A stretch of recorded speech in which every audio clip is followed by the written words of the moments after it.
Welcome to YML Gaming. I wanted to show you guys how I make my videos, man. A couple people ask me, how do you make your videos? What do you use? Well, I use my PS4 camera, I use Share Factory, and I use the capture gallery that's built into the PS4.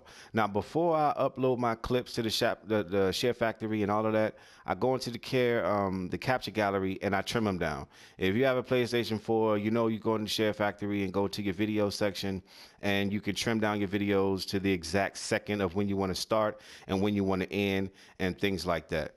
So let's back out of this. I'll show you guys.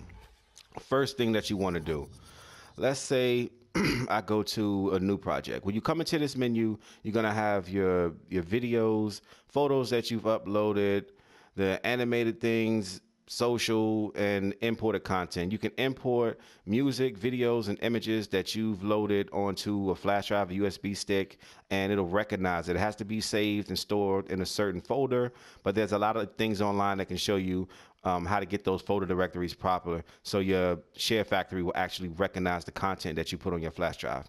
So let's do a new project first.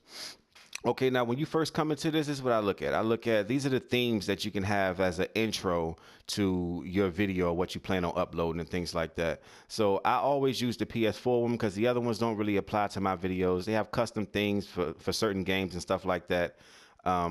But for the most part, there's not a wide variety of themes. So I'll select the PS4 theme. Once you select that theme, it'll actually give you the option to select intros, outros, and things like that. So I leave the PS4 intro as it is. You've seen this on most of mine, actually all of my uploads the last months, and I'll use that intro. I take away the title screen because I don't want it to be just plain with the title screen. What I did is I created my own intro through Adobe After Effects. I'm nice with the Photoshop and After Effects, so I created my own intro, which you guys see, and I deselect the PlayStation title one, and then I select my intro. So it's going to use my intro as the intro in place of that PlayStation title, and I leave the outro for what it always is, to let people know that I play on the PlayStation 4 and that I create my videos with Share Factory. Now, once you've selected your intro, your title, and your outro, the next thing you're going to do is select the clips. Now, these are clips that I've previously trimmed down and gotten ready for release. You see, I had a lot of zombie stuff. I did zombies the other day. I have a ton of tutorial videos for zombies, a ton of walkthroughs and stuff, and my multiplayer videos that I made and released. I have a lot of those up there. So what you want to do first is, what I do is I go to the video that I want to make now. So what I'll do is I'll select this one. This is my walkthrough for the part 2 of multiplayer. Actually, that one's kind of long, so let's do a shorter one to show you guys what I mean. Let's do one of the zombie ones. I did a tutorial video explaining some of the ravens and things like that in World War II zombies. I'm not sure which video it is, because as you see, this is the problem when you have so many videos and so much content. It's really difficult to actually determine which is which. But if you press R2, you can see the entire video and determine which one it is. So this is the one that I'm referring to. So let's select that one, and see down at the bottom left-hand corner, it'll show selected clips. The maximum clip size is 50 clips, and how much time it's going to take for this entire clip to be done. So once it's done, I click square for start project, rename the project. Let's name it Raven, and then continue. Now it's going to put everything in here for you. Now, if you have several clips that are in here, you can load many. I've only loaded one. This is where I add my little FX and things like that. It's really, really easy, you guys. I just scroll over to any clip. These are all technically video clips. So I just scroll over to one and I select add transition. And within a transition menu, they have a ton of transitions that you can use, a lot of them. I really just make sure I don't take away from my video. Some of them are really long. A 3-second transition can really cut off 3 seconds of your video and things like that. So I just pay attention to which ones are fast. I normally go with a couple of these. These are really quick. 2 seconds isn't that bad. So I'll add that transition and then I'll preview it. And that's the little transition clips that you guys see when I upload my clips. I add transitions to all of them. In my main intro, I'll use something that's long or something that really isn't you're not worried about. I'm not worried about time when it's the start of my video. And to see how it looks, see if it goes together nicely. I don't just randomly select because you'll get through. I have some where I have like 25, 30 different clips and I'm adding FX each one of them. You have to test them out and see what's what. So before I start my commentary, what I always do is I go over to all of my clips and make sure that I've added transitions to them and it's all done. It all looks good. Now what you want to do, or what I do, is add to the start of my video, doesn't really matter where, and I add track 2. What track 2 does is what you see here. It allows me to actually record video and audio, whichever one I choose, and the point of which I decide to actually start my video or my audio. I don't write down my commentary. I had a buddy of mine said, do you use like bullet points and stuff? My commentary is straight off the top, man. I go with what I see on screen. I might have to edit it, change the volume and things like that. But I'm going to show you guys exactly how I get into it. So let's go ahead and start it. And I'm going to record audio. I don't know if it'll cut off my video during this portion, but we'll see. I'm going to record my audio starting 3, 2, 1. Welcome to YML Gaming, you guys, and welcome to another Call of Duty World War II Early Access exclusive. And now what we're going to be talking about are the Raven research and the consumables within World War II Nazi zombies. Now, there are 4 classes that you can research in this Raven system. And what these actually do is, once you gain unlock tokens and things like that from playing multiplayer or from playing zombies, you'll be able to unlock your universal mods and you'll be able to unlock your mods for your specials. Now, just pay attention to what you want to unlock, because the way that this works is when you unlock the first one, it'll give you access to unlock the second. Once you unlock the second one, it'll give you access to unlock the third, and so forth down the line for each tier. So if you like a particular special class, then you want to make sure you see which Raven research you should focus on to gain access to whichever mod that you want to use when you play World War II Zombies.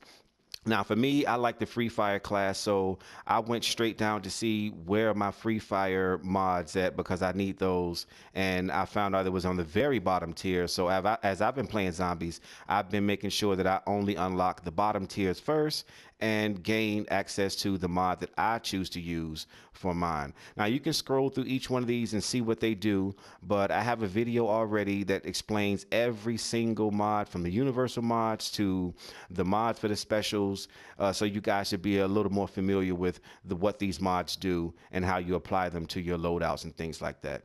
So like I said, just make sure when you've gained those unlock tokens that you actually research the tier where you want to gain the mod that you want to use in World War II Zombies. There's no limit or no special order you have to do it in. They will all be locked when you first go into these research menus, these research tiers. But once you select the first one to be unlocked, you'll gain access to the second one, then the third, then the fourth, then the fifth, all the way down that tier line.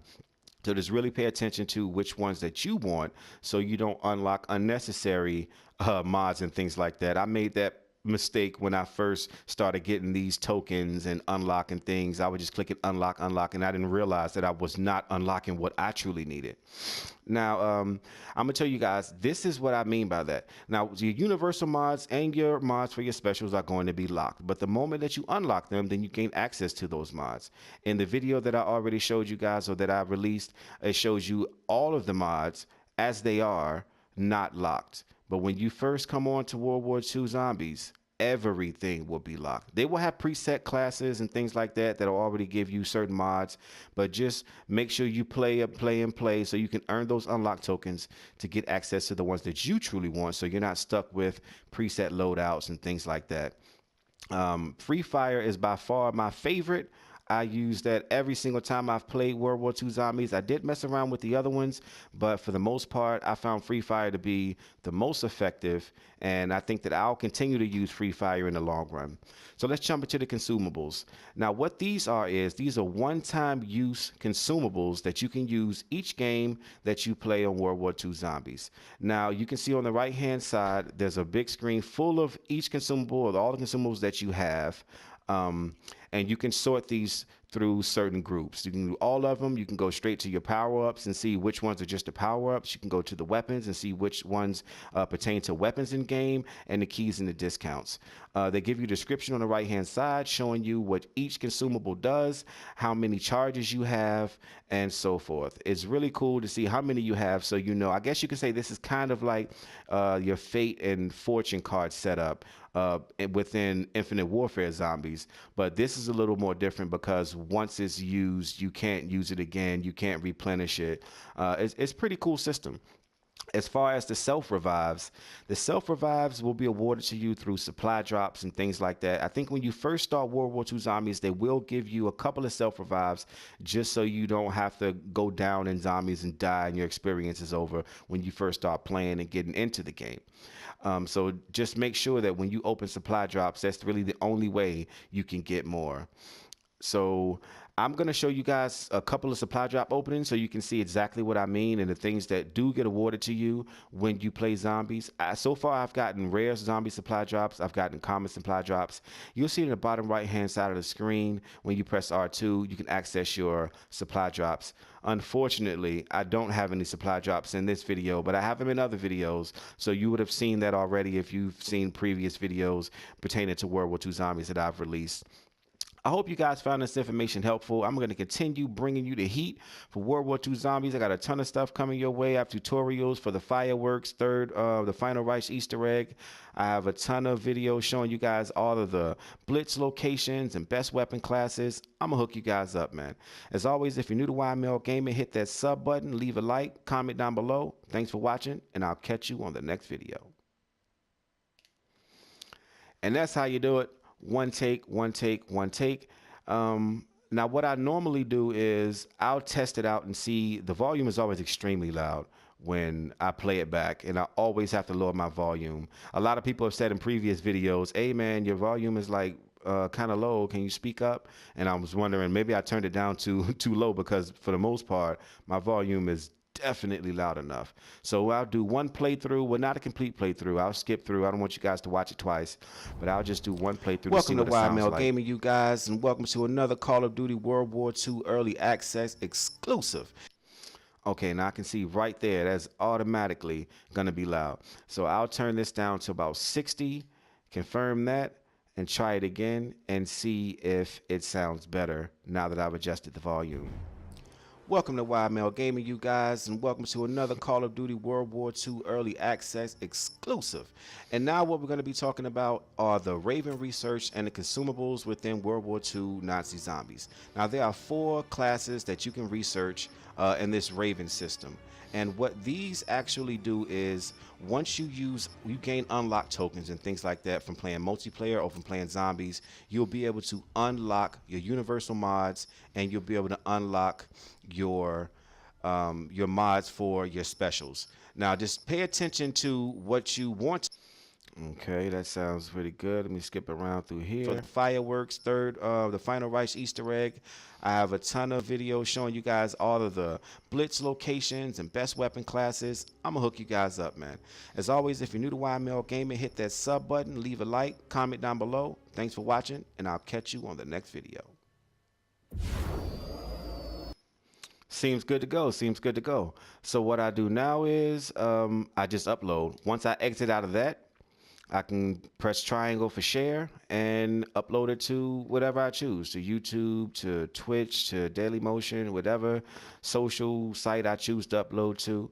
Well, that's just a quick walkthrough on showing you guys how I make my videos. There's a ton of other content within this that you can add, as far as adding images on screen, putting certain text, splitting the videos, chopping the videos up. I might do a tutorial later on showing you guys exactly how you work Share Factory out. So if you want to play around with uploading videos on YouTube and become a YouTube creator, that you have a pretty good guideline or pretty good tutorial video out there showing you the easy ways to work your way up into releasing content on YouTube. Well, I hope you guys enjoyed this walkthrough. I'm planning on releasing this video tomorrow along with my zombies playlist.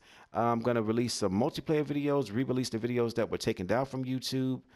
As always, man, if you're new to YML Gaming, hit that sub button, leave a like, comment down below. Let me know your thoughts on this and if you actually work with Share Factory and what do you think about it. And thanks for watching. I'll catch you guys on the next video.